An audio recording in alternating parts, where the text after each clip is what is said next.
Hey everybody, Nick here, and today I got a review for you of this little guy. This is the Lumintop FW3A. Very interesting light, very unique light, and we'll go on ahead and talk about it here. But first off, I want to thank actually my buddy Anthony for sending this guy along. He had this sent to me from the factory. I'll send it to him afterwards. It's a beautiful thing. Thank you for that, Anthony. Next thing, size comparison. Here it is against the ETAC D25A and the Through Night Neutron 2C. Here it is against the DM10K 10,000 lumens flashlight, and then here it is against a standard AA battery, a CR123 battery, and then as I'm talking here, I'll take it out and I'll take out the 18650 that it runs on and show you that relative to that. Next thing, what the heck is this thing? This is, well, a light by Lumintop, but it was a light that was designed in many ways, well, actually it was designed directly by one gentleman, but with the help and the collaboration of the Budget Light Forums team.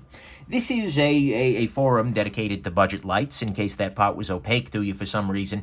But nevertheless, this was really designed for flashlight nerds by flashlight nerds. And as a result, that makes it both simultaneously a really good light and also not such a great light. And we'll talk about those things now. But I'm going to go ahead and do a quick review on this one because, honestly, I found this very difficult to carry for review because some of the choices that were made drove me a little bit crazy. So let's go ahead and talk about the things that I love and the things I don't love so much about this guy. On the things I love front, at some level, this is a good light. This was made by flashlight nerds, and as a result, they've caught a lot of the really common flashlight mistakes. You know, the light color is great, and they have a bunch of different choices of emitters. The beam pattern is also great.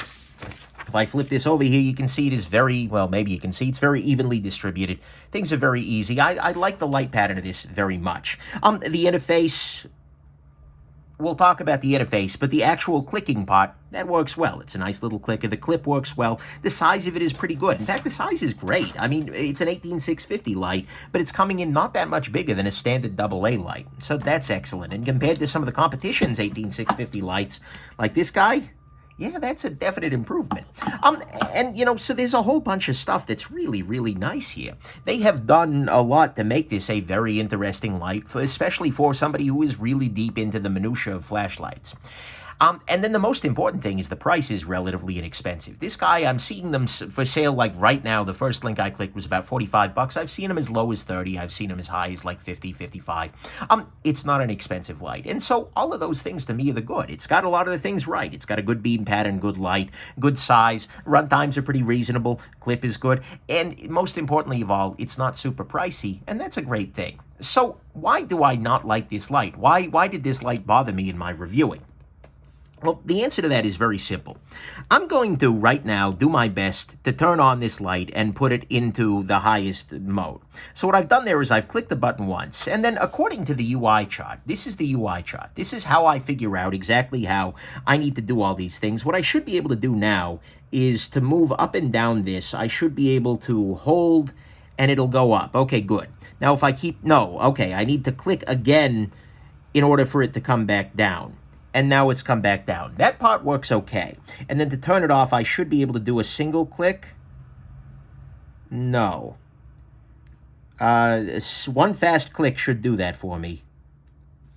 No, okay, that time it worked. Okay, whatever. Moving on. Let's try something else. Let's use some of the other cool modes that you've got here. In addition to all of your blinking modes, you've got like battery checks, you've got temperature checks, all of these other things. You also have a lockout mode, which is nice. You have you've got muggle mode, which makes it just turn on and off, which is kind of a fun thing. But look, I want to go into strobe mode. So I'm going to do, from the off position, let's see here. Click, click, hold. Okay, we're in high mode now, so I didn't do that right. Let's try again. Click, click, hold. No, we're in high mode again. Okay, so I wasn't successfully able to navigate to this mode. I have turned it on before. I have found this light in candle mode, usually as I'm trying to do something like turn it off or put it in turbo mode or something like that, but I wasn't able to successfully pull it off there. That probably means I'm not a brilliant man, and in fact, in all of these cases, I feel like the problem fundamentally is me. Like I have simply missed out on some of the knowledge that is required to do this properly. Maybe I am clicking and clicking, and my clicks are too long, and so when I do click, click, hold. Did that work? Hey, that time it did. Look, I'm in candle mode now, so it's flickering. Okay. So there were very specific, and that time one click shut it off. Okay, good. But there were very specific like gestures here. There were very specific situations that you need to be able to do. And even sitting here using this guy with this chart in front of me, there have been times where I've been unable to get it in the proper positioning. This is probably my fault. I'll freely admit this. It's probably the case that if I sat here and I worked with this long enough and I practiced these various things, so let's see here. Click, click, hold. No, now we're back into low mode again. So I screwed it up again. If I practiced that enough, I could probably get to the point where I could reliably trigger any of these modes and frankly remember which one is which. And I could reliably get, because there should be a way to go directly to turbo. That's two fast clicks. Oh, no, that's click, hold. No, that just brings me up to high. Maybe it's 2 fast clicks and hold. No, because... Oh, crap. No, now I'm in candle mode. Do you see my point here? Seriously, I'm not trying to be obtuse here. I just am acknowledging that this light is more complicated than my brain is able to cope with. And so that's the fundamental reason for me why this light drove me crazy. Every time I tried to use it, I found myself messing up in this UI. I found myself not properly doing it, and so it didn't act in the way that I expected. If we compare this to, for instance, the Through Night Neutron 2C, this is my everyday light generally. This is the one that lives in my pack. If I hold this button down, it gets brighter.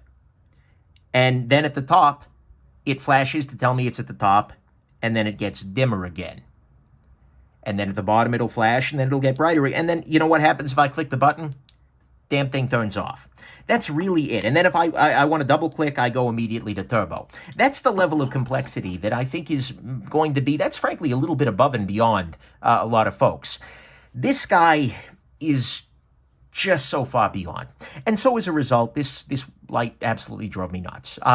Carrying this guy felt like I didn't have a good tool. It wasn't reliable, maybe because I'm not reliable, but still, ended up being a problem. And so that brings us to and that's the bad to me. Like fundamentally, yeah, I got a couple of other little gripes. It gets hot, but fundamentally that's the issue here, is that this light is just too complicated for me. And I consider myself to be kind of a nerd for flashlights and everyday carry gear. So where do I land on this guy? Final conclusion. I always joke that no one can use my computer. Not like in the sense of you're not allowed to, although chances are you're not allowed to.